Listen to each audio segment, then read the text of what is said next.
From her coronation in 1953 to the outpouring of affection on her Diamond Jubilee, marking 60 years on the throne.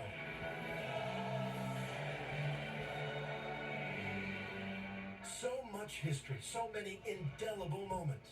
Decade after decade, from the Cold War to the computer age, what an extraordinary reign. And for all those years, through all that history, duty is what defined this remarkable woman.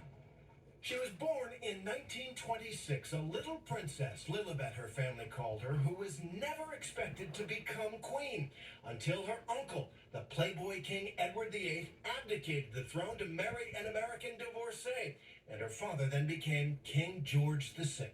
The young Elizabeth was suddenly next in line for the throne. I declare before you all that my whole life, whether it be long or short, shall be devoted to your service and to the service of our great imperial family. During World War II, the princess did her duty. She was a driver and mechanic on the home front, and she fell in love in those years, a handsome prince, swashbuckling Navy Lieutenant Philip Mountbatten. They married in 1947. 5 years later, when King George died, Lilibet became Queen Elizabeth II. Her coronation was an international sensation. But the British Empire Elizabeth inherited was falling apart, all the colonies becoming independent nations. So she helped to create a new realm, dubbed the British Commonwealth. When we were young, it was very easy to take our grandmother for granted. She was just a grandmother to us. I've actually really learned to sort of understand and accept the huge deal that she is around the world. Elizabeth traveled the world, more than 250 overseas trips, showing how the British monarch could change with the times and shape them, even as she raised 4 children, the most famous working mum in the world. She was a young woman in a man's world, carving her own way through life and through a job that she, like any of us, don't necessarily have all the preparations you'd like. I think she's done amazingly well.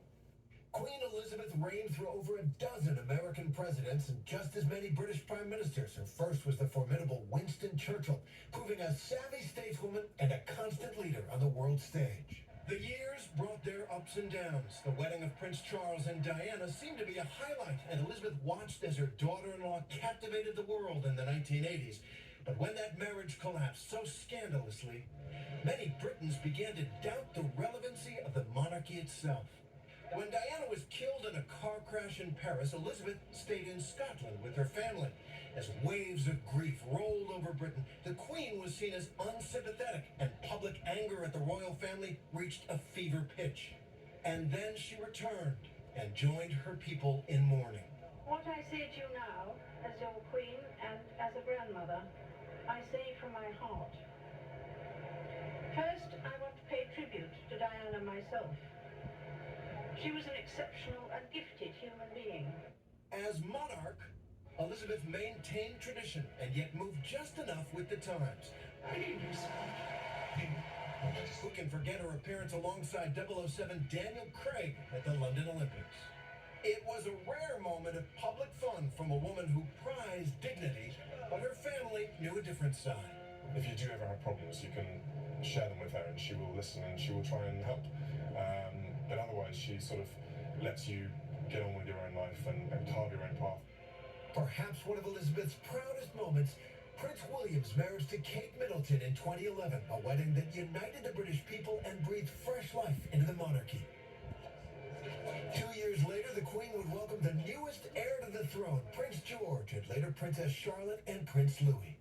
She's a remarkably energetic and dedicated guiding force for her family. And I'm so glad that my children are having the chance to get to know the Queen. In 2015, Elizabeth became the longest-serving monarch in British history, passing her great-grandmother, Queen Victoria. A long life, a long reign.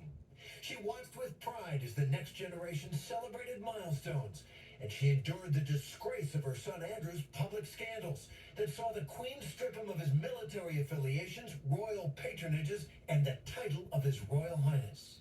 Her reign, which was born out of her uncle's abdication, saw her grandson Prince Harry also step away from royal life. The decision that I have made for my wife and I to step back is not one I made lightly. It was so many months of talks after so many years of challenges. And I know I haven't always gotten it right, but as far as this goes, there really was no other option. One biographer called her Elizabeth the Steadfast, her strength guiding her people through the COVID-19 outbreak. We should take comfort that while we may have more still to endure, better days will return. We will be with our friends again. We will be with our families again. We will meet again. Elizabeth's deep sense of duty above all earning her a permanent place in the hearts of the British people. In 2021, she mourned her greatest loss, the rock of her own life, her husband, Prince Philip, her closest confidant and advisor. Their marriage was an enduring partnership, a sentiment she shared on their 50th wedding anniversary. All too often, I fear Prince Philip has had to listen to me speaking. But he has quite simply been my strength and stay all these years. 73 years of marriage spent side by side, and at his funeral, the poignant images of the Queen, due to COVID protocols, seated alone. She will be remembered for a lifetime of unwavering service to her country. Perhaps Prince Charles put it best on the night of his mother's Diamond Jubilee. As a nation, this is our opportunity to thank you and my father for always being there for us, for inspiring us with your selfless duty and service, and for making us proud to be British. The Queen is dead. Long live the King. And Terry Moran is joining us now from Washington, D.C. Terry, you lived, you worked in London, you covered the Queen extensively. Your thoughts on her passing today? It's unimaginable, really, Amy, to think of the British throne without her on it. No one under the age of 70 really can remember any other monarch. And when I was there, I arrived as an American without much particular feeling one way or the other about Queen Elizabeth. But by the time I left almost 5 years later, I'd grown to deeply respect her. Her sense of duty, she showed up every day. Her connection with her people is just beyond understanding, I think, for those of us who aren't British. And her connection with so many around the world. She was a central figure in the history of Britain.